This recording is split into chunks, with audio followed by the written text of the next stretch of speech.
एक बार फिर से आपका स्वागत है एनक्लेक्स क्वेश्चन प्रैक्टिस सीरीज़ में।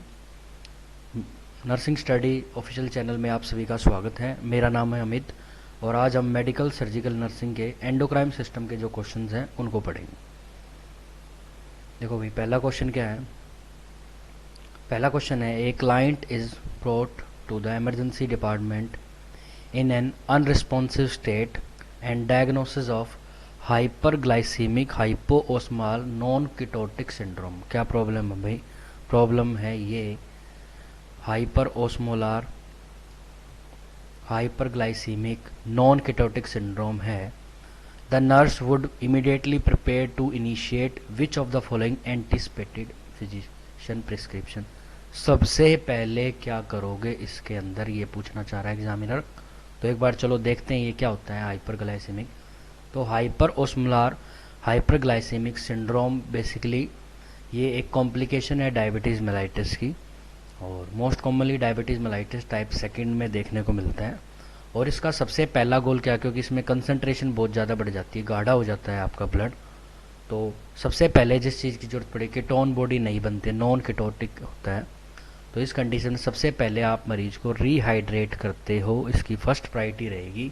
फ्लूइड वॉल्यूम रिस्टोर करना है आपको, तो फर्स्ट प्रायोरिटी में आपकी फ्लूइड वॉल्यूम रिस्टोर करना होगा। तो यहाँ पे देखते हैं एंडोट्रैकियल इंट्यूबेशन नहीं करना होता, 100 यूनिट ऑफ एनपीएच नहीं, रेगुलर इंसुलिन देनी होती है नहीं देनी होती।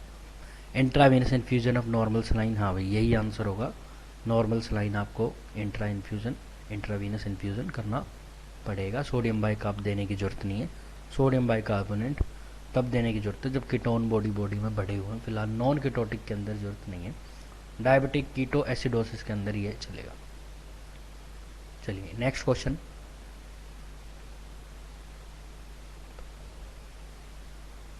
N external insulin pump is prescribe for a client with diabetes mellitus. ठीक है भाई, इंसुलिन पंप लगाया है and the client asked the nurse about the functioning of the pump. The nurse basis the response on the information that is pump. Insulin pump क्या काम करता है? Is time to release program dose of regular और NPH insulin. ठीक है, regular insulin और NPH insulin को blood stream के अंदर स्पेसिफिक इंटरवल में डालता है। क्या ये आंसर है? Continue infuse small amount of NPH insulin into the blood stream while regularly monitoring blood glucose level. Is surgical attached to the pancreas and infuse regular insulin into the pancreas which turn release the insulin into the bloodstream? नहीं भाई, implant करने की जरूरत आपको, सर्जरिकली implant करने की जरूरत नहीं होती, गलत ऑप्शन है ना। और देखते हैं एक बार।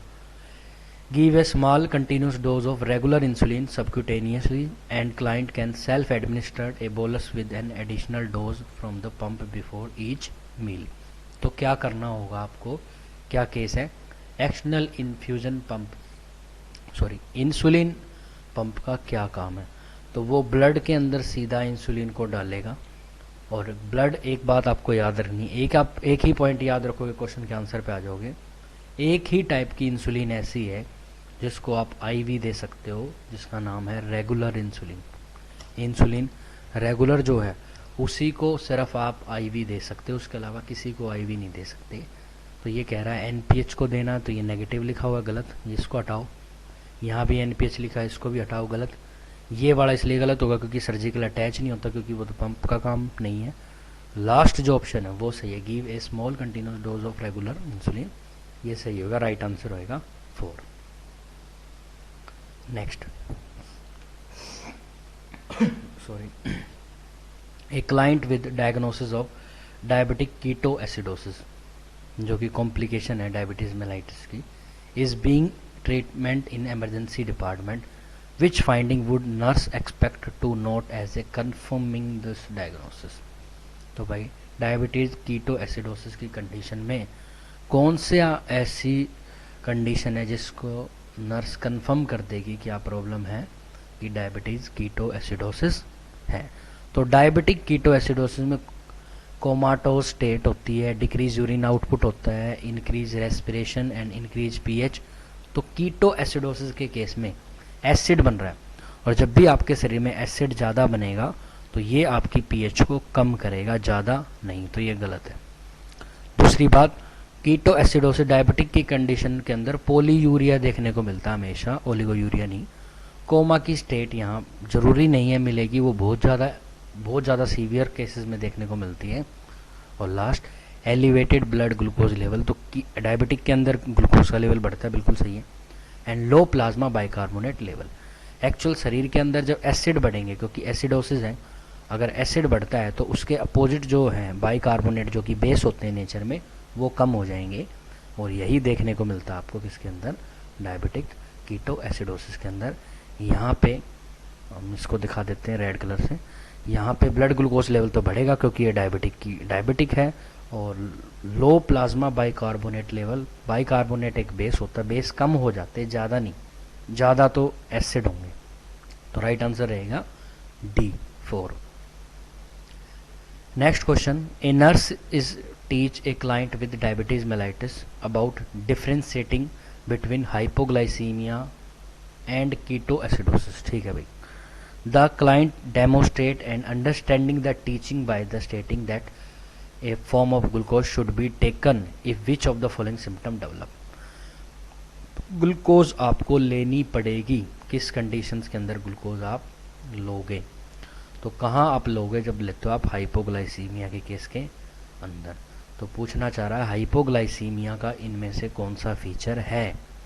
ठीक है, हाइपोग्लाइसीमिया का इनमें से कौन सा फीचर है, तो पोलीयूरिया हाइपरग्लाइसीमिया, क्योंकि जब आपके शरीर में ग्लूकोज ज़्यादा बढ़ता है तो ग्लूकोज अपने आप में एक ऑस्मोटिक सब्सटेंस है, ये जब भी बढ़ेगा ये आपके ब्लड का ऑस्मोटिक प्रेशर बढ़ाएगा।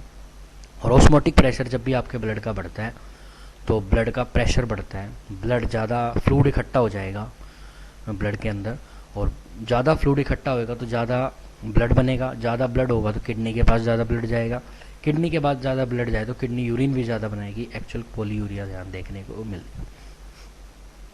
दूसरी बात, पूरी बॉडी का ब्लड वॉल्यूम बढ़ेगा, अगर आंखों पे भी जाएगा तो ब्लर विजन करेगा। ठीक है, फ्रूटी ब्रीथ ऑर्डर देखने को मिलेगी। देखो, अगर ग्लूकोज डायबिटिक की कंडीशन से तो ग्लूकोज बहुत ज़्यादा बढ़ता है तो वो बॉडी के सभी पार्ट्स के अंदर जाएगा, लंग्स वाले एरिया में जाएगा, रेस्पिरेटरी एरिया में भी जाएगा, और रेस्पिरेशन से स्वीट ब्रीथ जो है वो फील होती है, स्वीट ब्रीथ आती है, फ्रूट ब्रीथ बोल सकते हो आप उसको, वैसी ऑर्डर आएगी। ये भी हाइपरग्लाइसीमिया का फीचर है, लेकिन शेकीनेस जो फीचर है वो है हाइपोग्लाइसीमिया का, और यही आंसर होएगा हमारा शेकीनेस। तो राइट आंसर है बी। चलिए, shakiness is symptom of hypoglycemia. ठीक है, हमें ग्लूकोज की जरूरत पड़ेगी। Fruit breath, blur vision, polyuria, polydipsia, polyphagia, ये हाइपरग्लाइसीमिया का फीचर रहेगा। Next question, a client with diabetes mellitus demonstrate acute anxiety when first admitted to the treatment of hyperglycemia. Hyperglycemia के चक्कर में मरीज को एडमिट किया गया है ट्रीटमेंट के लिए, और पेशेंट को एक्यूट एंजाइटी, एक्यूट का मतलब बहुत ज़्यादा सीवियर एंजाइटी है। तो अब आप उसकी एंजाइटी को कम कैसे करोगे? सेडेटिव दवाइयाँ देके, कन्वे एम्पैथी, ट्रस्ट और रिस्पेक्ट टुवर्ड द क्लाइंट करके, ignore the sign and symptom. देखो, इग्नोर नहीं करना है पेशेंट की एंजाइटी को, नेगेटिव वर्ड है इग्नोर, आपको यूज़ नहीं करना। सेडेटिव, नींद भी के लिए भी दवाइयाँ ऐसे नहीं देती एज पर डॉक्टर ऑर्डर, और सेडेटिव एंजाइटी के केस में नहीं देना होता ऐसे। चौथा, make sure that client know all correct medical terms. ये पॉसिबल नहीं है कि वो सभी मेडिकल टर्म्स को जाने, तो वो भी नेगेटिव वर्ड रहेगा। लास्ट है, आप क्या कर सकते हैं एंजाइटी के केस में, आप उसको एम्पैथी, ट्रस्ट और रिस्पेक्ट आप दे सकते हो, उसको कन्वे कर सकते हो अपनी बात को, यही आपका आंसर रहेगा। सेडेटिव नहीं देनी, इग्नोर भी नहीं करना होता, और मेडिकल टर्म भी समझाने नहीं बैठोगे। हाइपरग्लाइसीमिया क्या होता है, हाइपोग्लाइसीमिया क्या होता है, वो भी नहीं समझाना है। तो कन्वे, एम्पैथी, ट्रस्ट और रिस्पेक्ट कर सकते हो, यही आंसर रहेगा, answer second. Next, a nurse provide instruction to a client newly diagnosed with type 1 diabetes mellitus. Diabetes 1 है भाई, ठीक है, टाइप 1 है। The nurse recognise accurate understanding the measure to prevent diabetic keto acidosis when the client state, इनमें से कौन सी बात सही है, डायबिटीज़ कीटो एसिडोसिस प्रिवेंट करने के लिए या डायबिटीज़ की कंडीशन को ज़्यादा सीवियर ना होने के लिए। Diabetic keto acidosis basically diabetes की कॉम्प्लिकेशन है। अगर डायबिटीज़ बहुत ज़्यादा बढ़ेगा तो फिर ये प्रॉब्लम क्रिएट होगी। तो सबसे पहले क्या करोगे, I will stop taking my insulin, negative word है, आपको कभी बंद नहीं करना है ऐसे अपनी मर्जी से। I am too sick to eat, नहीं। दूसरा, I will decrease my insulin dose during the time of illness, नहीं भाई, डिक्रीज स्टॉप नेगेटिव वर्ड है, यूज़ नहीं करने। I will adjust my insulin dose according to the level of glucose in urine, urine नहीं भाई, blood लिखा होना चाहिए था यहाँ पे, इसलिए गलत होगा। ब्लड के अंदर इंसुलिन अगर लिखा होता सही होता। I will notify the physician if blood glucose level is higher than 250, हाँ भाई 250 से तक तो होना चाहिए। 250 से ज़्यादा अगर जा रहा है तो समझ लो कि डायबिटिक कीटो एसिडोसिस की तरफ जा रहा है। तो फोर्थ आंसर जो है वो सही रहेगा, बाकी और गलत है। Next question, a client is admitted to a hospital with diagnosis of diabetes keto acidosis. बहुत सारे क्वेश्चन डायबिटिक कीटो एसिडोसिस के डायबिटिक के हैं, तो बहुत ही इंपॉर्टेंट टॉपिक है डायबिटिक। पेपर में हमेशा कोई ना कोई क्वेश्चन यहाँ से देखने को जरूर मिलेगा, आपको आना चाहिए। The initial blood glucose level was 950 mg पर DL, ठीक है। A continuous intravenous infusion of regular insulin is initiated, ठीक है, along with intravenous rehydration with normal saline के साथ आपने इंसुलिन चला दिया है। 950 ब्लड ग्लूकोज लेवल आ रहा है। उसके बाद चलाने के बाद क्या हुआ, the serum glucose level is now 240 आ गया भाई, ठीक है। पहले कितना था 950, अब आ गया 240। तो देखो 250 तक होना चाहिए कम से कम। 250 से अगर कम हो रहा है, 250 से अगर कम हो रहा है तो तुरंत आप 5% डेक्सट्रोज चलाना होगा, आपकी फर्स्ट प्रायोरिटी ये रहेगी, बाकी बातें बाद में। द नर्स क्या करोगे, 50D नहीं भाई, 50D बहुत ज़्यादा हो जाएगा, वापस ग्लूकोज बढ़ा देगा। NPH नहीं देना, रेगुलर देना होता है। एप्टोइन वगैरह भी नहीं, फेनेटोइन एप्टोइन नहीं देनी, सीजर्स को प्रिवेंट करने के लिए, इतने पे नहीं आएंगे। तो ये राइट आंसर है, आपको 5D देना पड़ेगा, थोड़ा ग्लूकोज के लेवल को मेंटेन करके रखना पड़ेगा। 250 से ज़्यादा, 250 से कम नहीं होना चाहिए डायबिटिक कीटो एसिडोसिस के केस में। नेक्स्ट, ठीक है, diabetic keto acid life threatening condition है, टाइप फर्स्ट की कॉम्प्लिकेशन है, सीवियर इंसुलिन डेफिशिएंसी हो जाती है इस केस में। Next question, a nurse is monitoring a client newly diagnosed with diabetes mellitus for a sign of complication, ठीक है। अब डायबिटीज मेलाइटिस का साइन पूछा गया है कॉम्प्लिकेशन के लिए। विच of the following if exhibited in a client would indicate hyperglycaemia and warrant physician notification, इनमें से कौन सा साइन हाइपरग्लाइसीमिया को इंडिकेट करेगा। तो हाइपरग्लाइसीमिया को लिए 3P याद रखना पड़ेगा, पोलीयूरिया, पोलीडिप्सिया, पोलीफेजिया। भूख ज़्यादा लगेगी, प्यास ज़्यादा लगेगी और यूरिन भी ज़्यादा जाएगा, तो polyuria is a right answer. Diaphoresis नहीं होगा, हाइपरटेंशन भी नहीं होगी पर उतनी फर्स्ट प्रायोरिटी पे आपके पे ये पोलीयूरिया रहेगा। पल्स रेट इंक्रीज नॉर्मली आपको देखने को मिलेगी, लेकिन पोलीयूरिया जो है आपकी फर्स्ट चॉइस रहेगी, ठीक है। ये क्लासिकल साइन है हाइपरग्लाइसीमिया के, पोलीडिप्सिया, पोलीयूरिया, पोलीफेजिया, तो आपकी फर्स्ट चॉइस रहेगी polyuria. Next, a nurse is preparing A plan of care for a client with diabetes mellitus who is hyperglycaemia. Hyperglycaemia है भाई, आपकी पहली प्रायोरिटी क्या होगी। हाइपरग्लाइसीमिया के अंदर ग्लूकोज आपकी बॉडी में बहुत ज़्यादा बढ़ा हुआ होता है, ठीक है, ग्लूकोज बहुत ज़्यादा बढ़ा होता है, फ्लूइड की शरीर में कमी होती है, फ्लूइड की कमी होती है। तो आपकी, क्योंकि ग्लूकोज ज़्यादा बढ़ने के कारण बार बार क्या होता है, पोलीयूरिया हो जाता है। अभी पिछले क्वेश्चन पढ़ा, पोलीयूरिया होता है हाइपरग्लाइसीमिया के कारण। अब पोलीयूरिया होगा तो फ्लूइड का मैक्सिमम आपको लॉस देखने को मिलेगा, और फ्लूइड का लॉस को मेंटेन करने के लिए फर्स्ट आपकी प्रायोरिटी रहेगी फ्लूइड को मेंटेन करना। तो राइट आंसर फ्लूइड वाला रहेगा। नॉलेज नहीं, फैमिली कोपिंग नहीं, imbalance nutrition, less than body requirement नहीं, वो तो वैसे ही मेंटेन है, ज़्यादा ही है, तो आपको वो भी नहीं करना। फ्लूइड वॉल्यूम डिफिशिट को मेंटेन करना है, ये आपकी प्रायोरिटी रहेगी। Next, a home health nurse visit a client with diagnosis type 1 diabetes mellitus, ठीक है भाई, टाइप 1 डायबिटीज मेलाइटिस है। Home nurse health care nurse है, the client relates a history of vomiting and diarrhea, vomiting और diarrhea हो रहा बहुत ज़्यादा. Tell the nurse that no food has been consumed for last 24 hour, 24 घंटे से कोई खाना नहीं लिया है. Which additional statement by the client indicate a need for teaching. पूछना क्या चाह रहा है पहले तो ये पता होना चाहिए आपको, इसको हम डार्क कर देते हैं. पूछना ये चाह रहा है client need indicate for further teaching. इन चारों में से कौन सी बात गलत है पूछना ये चाह रहा है. 4 ऑप्शन है, चारों बोला, उन चारों में से कौन सा. I need to stop my insulin, ये गलत है. आपको बिल्कुल स्टॉप नहीं करनी है जब तक डॉक्टर नहीं बोले, जब तक प्रिस्क्रिप्शन नहीं हो.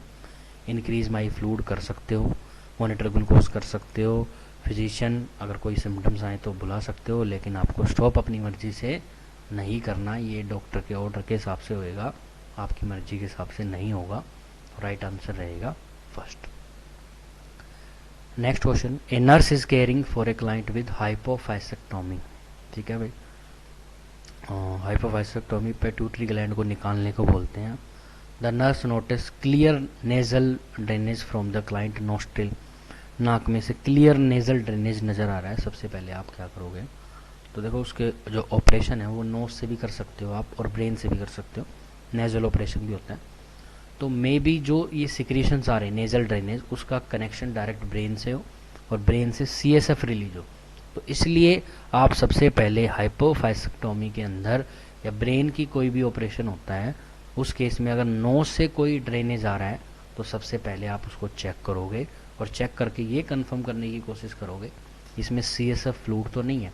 अगर CSF फ्लूइड है तो ब्रेन से आ रहा है, जो कि एक गलत कंडीशन है, गड़बड़ कंडीशन है, तुरंत आप डॉक्टर को नोटिफाई करोगे. तो सबसे पहले आप क्या करोगे, उस ड्रेनेज को ग्लूकोज से चेक करो, क्योंकि CSF के अंदर ग्लूकोज होता है और नेजल जो सिक्रीशंस होते हैं उनके अंदर ग्लूकोज नहीं होता. उसके बाद फिर कल्चर के लिए भेजेंगे, ऑब्जर्व करोगे. लोअर द हेड, लोअर नहीं करना होता, अपर करना होता है, बड़ा ऊपर करोगे, हेड को लोअर नहीं करना होता, तो ये गलत है. कल्चर और ये करना है, लेकिन फर्स्ट प्रायोरिटी आपकी रहेगी इसके ग्लूकोज को चेक करने के लिए, ताकि पता लगाया जा सके CSF फ्लूइड है या नेजल सिक्रीशन है. उसके लिए वही बात लिखी गई है.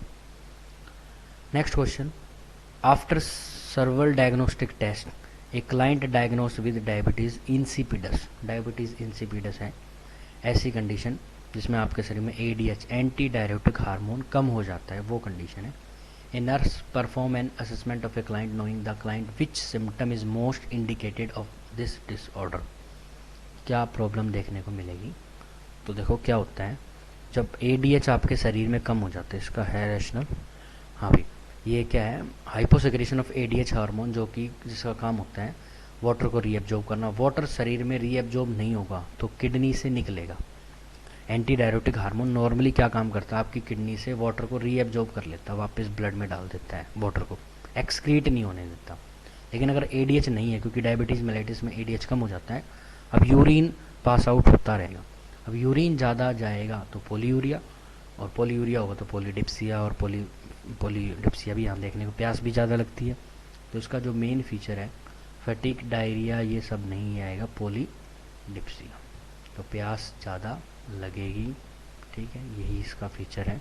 वेट गेन नहीं होगा, वेट लॉस होगा. डायरिया से इसका कोई लेना देना, फटीग हो सकता है, लेकिन मोस्ट इंडिकेटेड फीचर रहेगा पोलीडिप्सिया, पोलीयूरिया, जो भी इसमें से मिले उसी को टिक कर देना.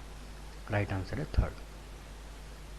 Next, a client is admitted in a emergency department and a diagnose with myxoedema coma.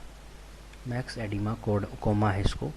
Which action would the nurse prepare to carry out initially. सबसे पहले क्या करना है, तो भाई ये क्या होता है, ये मैक्स एडिमा एक रेयर सीरियस डिसऑर्डर है जिसमें परसिस्टेंट लो थायराइड प्रोडक्शन, थायराइड ग्लैंड जो सिक्रीशंस कर रही है तो थायराइड हार्मोन प्रोड्यूस करें वो कम हो जाएगा. और इस केस के अंदर रेस्पिरेटरी अरेस्ट में फीमेल के जाने में, पर्सन के जाने के चांस होता है. तो सबसे पहले जो आपकी प्रायोरिटी रहेगी वो एयरवे को मेंटेन करना होता है. वार्म रखना है लेकिन एयरवे को मेंटेन करना है. थायराइड हार्मोन भी देने हैं, फ्लूइड रिप्लेसमेंट भी करना है, लेकिन सबसे पहले एयरवे को मेंटेन करना होता है मैक्स एडिमा कोमा के केस में. याद रखना सबसे पहले, क्योंकि रेस्पिरेटरी प्रॉब्लम हो सकती है, इसलिए एयरवे को पेटेंट करना होता है, ओपन करना होता है. Next, a nurse is caring for a client admitted to the emergency department with diabetes ketoacidosis. In this acute phase, the priority nursing action is to prepare.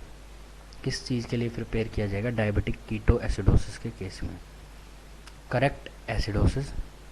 Condition कौन सी पहले ये देखो, एक्यूट फेज। एक्यूट फेज जब बहुत ज़्यादा severe बढ़ा हुआ है, सीवियर है, ग्लूकोज बहुत ज़्यादा बढ़ा हुआ, उस केस में डायबिटिक कीटोसिस सबसे पहले क्या करोगे? एसिडोसिस को करेक्ट करोगे। 5% 5D तो देना ही नहीं, क्योंकि तो ग्लूकोज पहले ही बढ़ा हुआ और वो दोगे तो और बढ़ जाएगा, तो ये तो नेगेटिव वर्ड है, हटाओ इसको, तो गलत है। Apply a monitor for an electrocardiogram, ECG. ECG का रोल आएगा लेकिन इतनी जल्दी नहीं आएगा। करेक्ट एसिडोसिस नहीं करना, इन दोनों में से ऑप्शन रहेगा, या तो एसिडोसिस को ट्रीट करोगे या रेगुलर इंसुलिन दोगे। तो भाई आपकी नॉलेज के लिए बताऊँ, पहले आपको इंसुलिन देना होगा, बाद में आपको एसिडोसिस को ट्रीट करना होगा। तो फर्स्ट प्रायोरिटी आपकी रहे, क्योंकि इंसुलिन कम हो जाता है बहुत ज़्यादा, तो आपकी पहली प्रायोरिटी इंसुलिन को देना है, वो भी रेगुलर। ये भी याद रखना, रेगुलर इंसुलिन ही इंट्रावेनस आएगा। यहाँ अगर किसी और का नाम लिखा और फिर लिखा हो इंट्रावेनस तो वो गलत हो जाएगा। तो राइट आंसर है third. Next, a client with type 1 diabetes mellitus call the nurse to report recurrent episode of hypoglycaemia. Hypoglycaemia है विद एक्सरसाइज, एक्सरसाइज के दौरान ग्लूकोज का लेवल कम हो रहा है। Which statement by the client indicate inadequate understanding of the peak action of NPH insulin and exercise? Inadequate understand, समझ नहीं पा रहे हैं, नेगेटिव बोल रहे हैं, समझ नहीं पाए। इन चारों में से कौन सी बात मतलब कि indicate N inadequate understanding of the peak action of NPH insulin, इनमें से कौन सी बात NPH इंसुलिन के लिए है कि NPH इंसुलिन इंडिकेट कर रहा है इनएडुकेट अंडरस्टैंडिंग है। चलो, तो NPH का पीक एक्शन का टाइम आपको पता, इसका क्वेश्चन का आंसर आपको तब पता चलेगा जब आपको नॉलेज हो। NPH इंसुलिन जो है वो उसका पीक लेवल होता है 4 से 12 घंटे, ठीक है, और आफ्टरनून एक्सरसाइज के अंदर इसका लेवल बढ़ जाता है। और अगर पेशेंट बोले कि आफ्टरनून एक्सरसाइज कर रही है तो वो नेगेटिव है, बाकी सही है। The best time to me for exercise is after I eat, ठीक है, तो आप कर सकते हो, गलत ढूंढना आपको तो कर सकते हो, सही है। Best time to for me to exercise after breakfast, सुबह सुबह ब्रेकफास्ट होगा तो भी आप कर सकते हो, खाना खाने के बाद कर सकते हो, क्योंकि सुबह सुबह इतना बढ़ेगा नहीं, क्योंकि उसको बढ़ने में तो 4 से 12 घंटे लगेंगे। Best time for the exercise after morning snacks, ये भी मॉर्निंग का टाइम है, ब्रेकफास्ट भी मॉर्निंग का टाइम है, और ये भी खाना खाने के बाद ही है। तो इन तीनों ही कंडीशन में इंसुलिन का ग्लूकोज का लेवल कम नहीं होगा, नॉर्मल रहेगा। लेकिन एक्सरसाइज अगर आप आफ्टरनून में करोगे तो ये गलत है।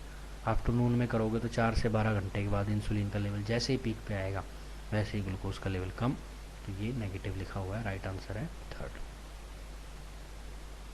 ए नर्स इज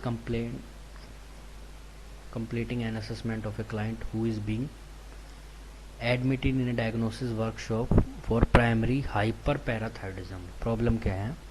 हाइपरपैराथायरॉयडिज्म, ठीक है भाई, आपके हाइपर पैराथायरॉयड ग्लैंड के सिक्रीशंस बहुत ज़्यादा बढ़ रहे हैं, ठीक है। Which client complaint about the characteristics of this disorder, ठीक है, कौन सी कॉम्प्लिकेशन आपको देखने को मिलेगी हाइपर पैराथायरॉयडिज्म के साथ, ठीक है।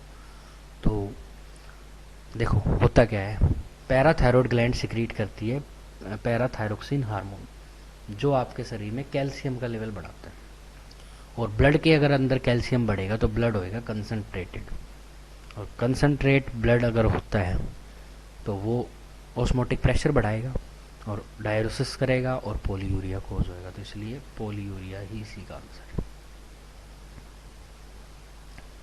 फर्स्ट चॉइस पोलीयूरिया रहेगी, पोलीफेजिया बाद में। वेट गेन का डायरेक्ट कॉन्टेक्ट नहीं है, डायरिया भी नहीं, तो राइट आंसर है हाइपरपैराथायरॉयडिज्म के केस में, क्योंकि सीरम कैल्शियम लेवल बढ़ता है, उसके कारण ऑस्मोटिक प्रेशर बढ़ेगा, ज़्यादा यूरिन पास होगा, पोलीयूरिया देखने को मिलेगा हाइपरपैराथायरॉयडिज्म के केस में।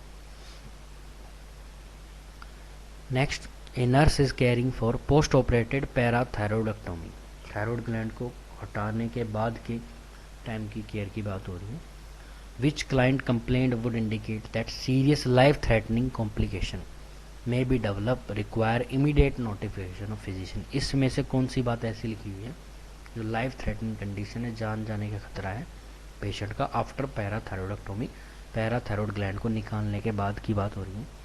तो देखो पैराथायरॉयड ग्लैंड निकलने के बाद हेमरेज होने का खतरा है, और जो इसका रैशनल पढ़ते हैं आफ्टर पोस्ट ऑपरेटिव पीरियड, क्योंकि आपने थायरॉयड ग्लैंड को काटा है पैराथायरॉयड को, तो वहाँ के आसपास के एरिया में हेमरेज देखने को मिलेगा, और आसपास में स्वेलिंग और आसपास के टिश्यू में कंप्रेशन भी देखने को मिलेगा। जो पैराथायरॉयड ग्लैंड है लैरिंग्स के पास, और वहाँ पे लैरिंग्स में एडिमा हो जाएगा। लैरेंजियल एडिमा के कारण वहाँ की जो साउंड है स्ट्राइडोर साउंड आएगी, वहाँ पे लैरेंजियल स्ट्राइडोर आएगी, जो कि एक हार्श हाई पिच साउंड है।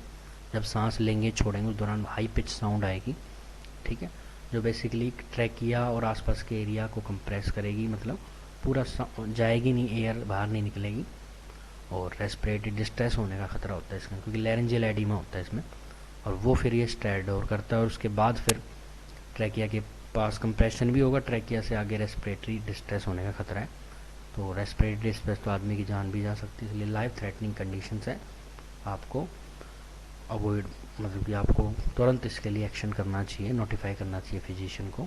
एब्डोमिनल क्रैम्प भी नहीं, डिफिकल्टी इन वॉइडिंग नहीं, mid to moderate incisional pain तो हो सकता है, कोई दिक्कत नहीं। लैरेंजियल स्ट्राइडोर है, इसका मतलब लैरेंजियल प्रॉब्लम है, आपको तुरंत इमीडिएट एक्शन की रिक्वायरमेंट रहेगी। Next, a client diagnose with phaeochromocytoma, a nurse prepare a plan of a care, while planning the nurse understand the phaeochromocytoma is a condition is that, क्या होती है तो सुनो भाई। फियोक्रोमोसाइटोमा जो न्यूरो एंडोक्राइन ट्यूमर होता है, मेडुला एड्रिनल ग्लैंड, सुनो एड्रिनल ग्लैंड जो है, जो किडनी के ऊपर जो ग्लैंड है, renal gland, adrenal gland, renal के ऊपर एड है जो ग्लैंड, उसका नाम है एड्रिनल ग्लैंड। उसमें उसके दो पार्ट होते हैं एड्रिनल ग्लैंड के, बाहर वाला आउटर वाला कॉर्टेक्स, इनर वाला मेडुला। इनर पार्ट ही कैटाकोलामाइंस, एड्रेलिन नोरेडलिन हार्मोन को सिक्रीट्स करता है, ठीक है, न्यूरोट्रांसमीटर भी होते हैं, फिलहाल ये हार्मोन सिक्रीट करता है मेडुला से। उस मेडुला उस एरिया का कैंसर हो जाता है, ठीक है, और क्रोमेफिन जो सेल्स हैं इसके अंदर प्रेजेंट होती है, उन्हीं का ये ज़्यादातर 80 to 95% केसेस में इन्हीं का कैंसर हो जाता है, उसको बोलते हैं फियोक्रोमोसाइटोमा। कह रहा कौन सी कंडीशन है, कोज प्रोफाउंड हाइपोटेंशन, नहीं हाइपरटेंशन होती है इस केस में, है ना। It manifest by severe hypoglycaemia, नहीं हाइपरग्लाइसीमिया होता है। It not curable, treat symptomatically, तो ट्रीटमेंट हो जाएगा according to condition. Cause of release of excessive amount of catecholamine, तो हाँ भाई यही तो कंडीशन है, ये तो बताया था कि कैटाकोलामाइन ज़्यादा रिलीज होते हैं फियोक्रोमोसाइटोमा के केस में, क्योंकि मेडुला ग्लैंड, मेडुला की जो ये क्रोमोफिन सेल्स हैं ये रिलीज करती है कैटाकोलामाइन, जिसको आप एड्रेलिन नोरेडलिन बोलते हैं, उनको इकट्ठा कैटाकोलामाइन बोलते हैं। अब कैटाकोलाम, क्योंकि इन सेल्स का कैंसर होगा तो ये सेल पहले 10 थी तो अब ये 50 होगी, 100 होगी, तो पहले अगर ये 5 ml कैटाकोलामाइन सिक्रेट करता, अब ये 50-100 होगी, तो और ज़्यादा करेंगी, तो ज़्यादा सिक्रेशंस आपको देखने को मिलेगा कैटाकोलामाइंस का फियोक्रोमोसाइटोमा के अंदर। तो राइट जो आंसर है वो है 4। वही बताया हुआ है कि कैटाकोलामाइन प्रोड्यूसिंग ट्यूमर हो जाता है, जिसके अंदर एपिनेफ्रिन, नॉन एपिनेफ्रिन, जिसको आप एड्रेलिन नॉन एड्रेलिन के नाम से जानते हो, वो ज़्यादा सिक्रेट होगा। हाइपरटेंशन जो है इसका प्राइमरी फीचर, क्योंकि ये एड्रेलिन आपके बीपी को मेंटेन करके रखता है, बढ़ाएगा बीपी को, और बीपी बढ़ेगा तो हाइपरटेंशन होगा, ठीक है, ये इसका मेन। और पाउंडिंग हेडेक भी आपको देखने को, बीपी बढ़ेगा तो फिर हेडेक भी होता है, तो भाई हेडेक देखने को मिलेगा, साथ में हाइपरटेंशन देखने को मिलेगा फियोक्रोमोसाइटोमा के केस में। Next, a nurse is caring for a client with pheochromocytoma who is schedule for adrenalectomy, adrenal gland को रिमूव करना पड़ रहा है। The pre operative period, the priority nursing action would the monitor. Pheochromocytoma के case में मैंने पहले ही बताया था, बीपी हाई देखने को मिलता है, हाइपरटेंशन, वाइटल्स डिस्टर्ब हो जाते हैं, तो आपकी first priority pre operative periods के अंदर क्या होगी, एक बार वाइटल साइन चेक करना बहुत ज़रूरी है। इनटेक आउटपुट बाद में BUN और ये ग्लूकोज की जरूरत नहीं पड़ेगी, इसमें कीटोन की भी नहीं, तो मेन जो है वो है वाइटल साइन असेस करने पड़े, क्योंकि हाइपरटेंशन कोज करता है, पहले ही पढ़ा है कि जो एड्रेनलिन नॉन एड्रेनलिन हार्मोन्स है ये हाइपरटेंशन करते हैं और तो वाइटल्स डिस्टर्ब कर रहे हैं, तो इसलिए सबसे प्रायोरिटी आपकी वाइटल साइन को आप चेक करोगे। Next, a nurse is performing an assessment of a client with pheochromocytoma, आ गया फिर से भाई। Which of the following assessment data would indicate a potential complication associated with this disorder? Phaeochromocytoma के साथ कौन सी कंडीशन इनमें से सबसे ज़्यादा एसोसिएटेड रहेगी? ठीक है, तो भाई पढ़ो कौन कौन सी कंडीशन होती है। तो इसके साथ जो जो कॉम्प्लिकेशन आपको देखने को मिलती है फियोक्रोमोसाइटोमा के साथ, वो हाइपरटेंशन है। तो हाइपरटेंशन के कारण retinopathy, neuropathy, myocarditis, platelet aggregation बढ़ता है, स्ट्रोक आ सकती है, ठीक है, डेथ भी हो सकती है ड्यू टू शॉक, स्ट्रोक हो सकता है, रीनल फेलियर हो सकता है, डिसरिथमिया हो सकता है, डिसेटिंग एरोटिक एनोरिज्म वगैरह भी हो सकता है। ठीक है, तो ये सारे केसेस आपको फियोक्रोमोसाइटोमा के साथ मिलेंगे, क्योंकि एड्रेनलिन नॉन एड्रेनलिन का ज़्यादा हार्मोन बढ़ेंगे तो हार्ट की ज़्यादा बीटिंग कराएंगे, डिसरिथमिया और अदर पार्ट पे अलग अलग इफेक्ट करेंगे। कुछ बीपीआई के कारण होंगे, कुछ एड्रेनलिन हार्मोन सिक्रीट ज़्यादा होने के कारण होंगे। तो अगर ऐसे केस में हो रहा है तो क्या करो, कोगुलेटिंग टाइप 5 मिनट, ये नॉर्मल होता है 5 मिनट तो सही है। Urine output 50 ml per hour, तो नॉर्मली 30 से ज़्यादा होना चाहिए, नॉर्मल है। 50 ml नॉर्मल, ये भी कंडीशन नॉर्मल, ये भी नॉर्मल। ब्लड यूरिया नाइट्रोजन 12 से 20 ग्राम के आसपास होता है, तो वो भी नॉर्मल है।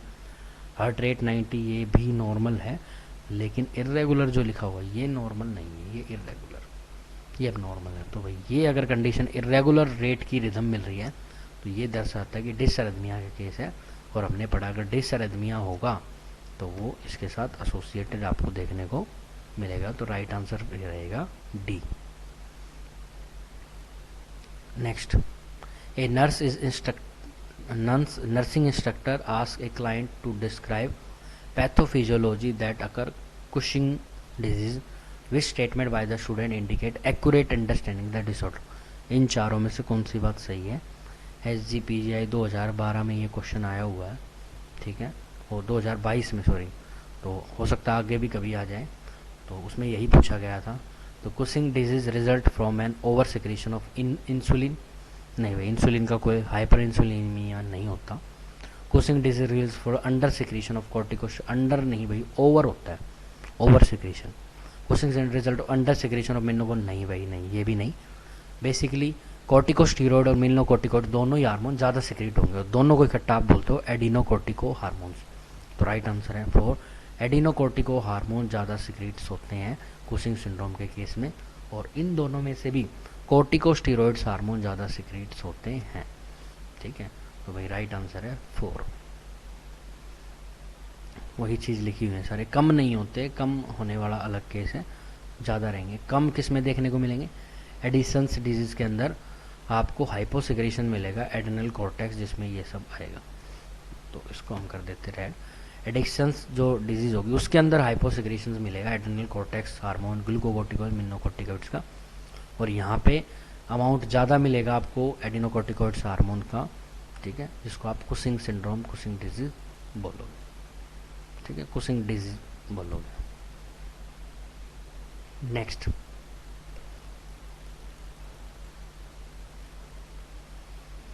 a nurse is perform an physical assessment of a client type 2 diabetes mellitus. Finding include fasting blood glucose 120 normal होता है, 70 to 126 नॉर्मल है, तो नॉर्मल है। टेम्परेचर 101, ये अब नॉर्मल है भाई।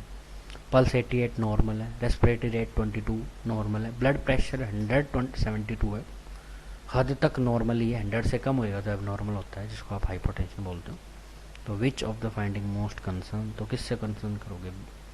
टेम्परेचर को करोगे, इसका मतलब टेम्परेचर बढ़ा हुआ है, तो मे बी क्या हो सकता है, इन्फेक्शन हो सकता है, तो इसलिए आप सबसे पहले कंसर्न करोगे किसको? टेम्परेचर को। राइट आंसर रहेगा हमारा सी। बाकी और कंडीशन तो नॉर्मल ही हैं। और डायबिटीज 2 में अगर इन्फेक्शन वगैरह होता है फिर वो कीटो एसिडोसिस और अदर कॉम्प्लिकेशन को कोज करता है, तो ये आपको सबसे पहले कंसर्न करना पड़ेगा temperature. Next, a nurse is interviewing a client with type 2 diabetes mellitus. Which statement by the client indicate an understanding of this treatment of this for the disorder? ठीक है भाई, टाइप 2 डायबिटीज़ मेलाइटिस की कौन सी ये line है जो सही है कि समझ में आ गई, ट्रीटमेंट है वो ले रही है। तो I take oral insulin instant of shot. तो ओरल इंसुलिन नहीं होता भाई, इंसुलिन इंजेक्टेबल फॉर्म में ही आता है, ओरल में नहीं आता, गलत लिखा हुआ है, हटाओ इसको। By taking these medicine I am able to eat more. नहीं भाई, अगर आप ज़्यादा खाओगे तो फिर वो इफेक्ट नहीं करेगी, तो ये गलत लिखा हुआ है यहाँ पे। मेडिसिन के साथ ज़्यादा नहीं खाना होता, वो मेंटेन खाना होता है। When I become ill I need to increase number of pills. दवाइयाँ आपको बढ़ानी नहीं भाई, नहीं, बिल्कुल भी नहीं। एज़ पर डॉक्टर ऑर्डर चलती है, बढ़ानी घटानी नहीं होती। तो कहीं आप ज़्यादा बढ़ाओगे तो वो भी गलत रहेगा। The medicine I am taking help to release insulin I already make. जो मैं इंसुलिन अब मेरी बॉडी बना रही है उसी को रिलीज करने के लिए, उसी को पहुँचाने के लिए सेल्स के पास, सेल्स से ग्लूकोज वगैरह एडजस्ट करने के काम में आती है। तो भाई राइट आंसर है 4, राइट आंसर रहेगा 4। अभी ये सही है, बाकी सब में एक एक पॉइंट नेगेटिव लिखा हुआ है इसलिए आंसर गलत है। आप ऐसे भी ढूंढ सकते हो, नेगेटिव निकाल के राइट आंसर पे आ सकते हो। A nurse is provide discharge instruction to a client who has Cushing syndrome. ठीक है, Cushing syndrome which client statement indicate the instruction related to dietary management are understood. तो डाइटरी इंस्ट्रक्शन देनी है, Cushing syndrome का case है। तो एक बार पहले समझो, कुशिंग सिंड्रोम एक ऐसी कंडीशन है जिसमें एडिनोकोर्टिकोस्टेरॉइड्स हार्मोन ज़्यादा बढ़ जाते हैं, कोर्टिकोस्टेरॉइड्स हार्मोन बढ़ेंगे, और कोर्टिकोस्टेरॉइड हार्मोन बढ़ते हैं तो उनमें एल्डोस्टेरोन होता है, एल्डोस्टेरोन बढ़ेगा। एल्डोस्टेरोन बढ़ता तो इसे 2 काम करता है, ये सोडियम और वाटर को आपकी बॉडी में रीएब्जॉर्ब करता है और पोटेशियम और हाइड्रोजन आयन को रिलीज़ करता है। तो पोटेशियम और हाइड्रोजन आयन आपकी बॉडी में कम हो जाएंगे, सोडियम और वाटर बढ़ जाता है। अगर आपके शरीर में पोटेशियम कम हो जाए तो आप क्या करोगे? I can eat food that have lot of potassium in them. Answer होएगा फर्स्ट, डायरेक्ट आंसर पे जा सकते हो। I will need to limit my amount of protein का कोई लेना देना नहीं है। I am fortunate that I can eat all salty food I enjoy. Salty food, देखो सोल्ट आपके शरीर में पहले बढ़ा हुआ है, सोडियम, तो आपको बहुत ज़्यादा भी नहीं खाना होता है। फॉर्चुनेट होता है मतलब लक्की, भाग्यशाली उसको बोलते हैं। कहीं फॉलो स्पेशल डाइट भी नहीं और ये भी नहीं, गलत है। प्रोटीन का कोई फ़र्क नहीं पड़ने वाला, तो पोटेशियम ही है, राइट आंसर है पोटेशियम, क्योंकि पोटेशियम शरीर के अंदर कम हो जाता है तो पोटेशियम प्रॉपर लेना पड़ेगा कुशिंग सिंड्रोम के केस में। और नेक्स्ट क्वेश्चन और last question, the nurse is caring for a client who is 2 day post operative. Question बड़ा है लेकिन छोटी सी चीज़ पूछेगा, सोच समझ के अगर आंसर पे टिक करोगे तो आ सकते हो, अदरवाइज नहीं। कहानी सुनना पहले, समझना उसको, खुद भी पढ़ सकते हो, मैं भी समझा ही रहा हूँ, ठीक है। A nurse is caring for a client 2 day post operated following an abdominal hysterectomy. Operation हुआ है, यूट्रस को निकाला गया है, 2 दिन हुए हैं अभी ऑपरेशन को। The client has history of diabetes mellitus है, and receiving regular insulin according to blood glucose 4 time a day. ठीक है भाई, रेगुलर इंसुलिन ले रही है ब्लड ग्लूकोज के आधार पे। एक carbohydrate control diet has been prescribed, ठीक है, but the client has been complaint of nausea and not eating. ठीक है भाई, उसे फीलिंग नोजिया की हो रही, फीलिंग ऑफ वॉमिटिंग है, इसलिए वो खा नहीं रही है। On entering the client room the nurse find that client is confuse and diaphoretic. वो कन्फ्यूज लग रही है और बहुत ज़्यादा पसीना आ रहा है।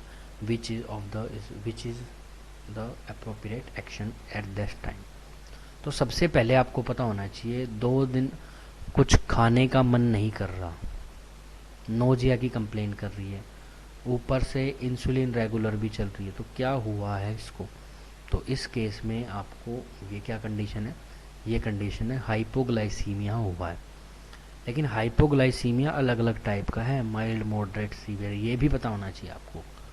तो कंफ्यूज और डायफोरेटिक का जो केस होता है वो मॉडरेट टाइप के, मॉडरेट हाइपोग्लाइसीमिया में देखने को मिलेगा। बहुत ज़्यादा सीवियर नहीं हुआ अभी, मॉडरेट में। तो अब आप सबसे पहले करोगे call A code and obtain need assistant immediately. Code को जब आपको बुलाना है, जब कोई इमरजेंसी कंडीशन हो, हार्ट या लंग्स वगैरह काम नहीं करे, तब करेंगे, यहाँ बुलाने की ज़रूरत नहीं है। दूसरा, obtain a capillary blood glucose level to perform focus assessment, या ग्लूकोज लेवल चेक करोगे। Stay the client and ask nurse to assist to call the physician prescription for IV 50D, तो ग्लूकोज का मैं तो 50D दोगे। Ask the nursing assistant to client with the client while obtaining 15 to 30 minute carbohydrate snacks to the client eat, भाई 15 से 30 ग्राम आप उसको carbohydrate दे दो, या 50D ग्लूकोज दे दो, या ग्लूकोज लेवल चेक कर लो, या कोड बुलाओ। तो कोड की तो ज़रूरत नहीं पड़ेगी क्योंकि इमरजेंसी कंडीशन नहीं है। इन तीनों में से कोई आंसर हो। कन्फ्यूजन हो रहा है कि कन्फ्यूज और डायफोरेटिक है, क्या करोगे? 50 भी दे सकते हैं, कई बच्चे इसको टिक करेंगे, कई 50 to 30 ग्राम कार्बोहाइड्रेट स्नैक्स को भी टिक कर सकते हैं, स्नैक्स को टिक कर सकते हैं। लेकिन इसका ना तो आंसर सी है ना ये है, आंसर इसका बी। अगर आपको ऐसे कंफ्यूज स्टेट में मरीज मिलेगा तो आप, इसका मतलब मॉडरेट हाइपोग्लाइसीमिया है। तो कितना मॉडरेट हाइपोग्लाइसीमिया, कितनी ग्लूकोज की वैल्यू, सबसे पहले आपकी सबसे अप्रोप्रिएट एक्शन जो यहाँ पे रहेगा, एक्शन इज अप्रोप्रिएट पूछा ही गया, उसी के हिसाब से आंसर पर टिक करना है, पूछा क्या गया। तो आपको क्या करना है, आपको सबसे पहले ग्लूकोज चेक करना है। जब ग्लूकोज चेक होने के बाद पता चल जाए आपको ग्लूकोज कितना है, उसके बाद फिर 30 to 50 to 30 ग्राम आपको कार्बोहाइड्रेट स्नैक्स देने होते हैं, स्नैक्स देने, इसकी ज़रूरत नहीं पड़ेगी और इसकी भी ज़रूरत नहीं पड़ेगी। राइट आंसर है बी। ठीक है, अगर आपको हमारी ये वीडियो अच्छी लगी, यहाँ तक अगर आपने वीडियो देखी है तो नर्सिंग स्टडी चैनल ऑफिशियल को सब्सक्राइब करें। ठीक है, अगर आप इसकी PDF चाहते हो तो इस नंबर पे मैसेज करें, व्हाट्सएप करें। Thank you very much.